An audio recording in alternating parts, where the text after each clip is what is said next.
नमस्कार जय Jagannath welcome to my new fresh blog.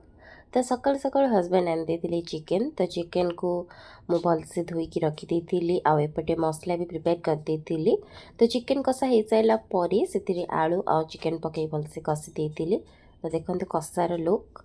तो तरकारी एवं मोर फाइनाली रेडी हो जाइए।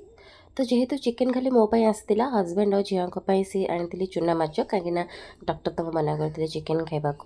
तो चूना माछ जोटा आसला मुझे भलसे सफा कर देती लुण हल्दी गोलैकी ये भाजी देती टे कड़ा करके भाजा पड़ो ना माछ भांगी। तो आलू काटी आउपटे सोरिष मसला टमाटो कंचा लंका पकईकी गोटे भलसे छुंक मारदे मसला को कषि देती।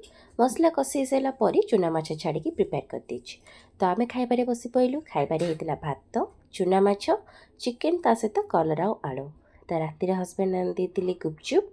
तो मो झीर मोर बसिक गुपचुप खाई दौलू।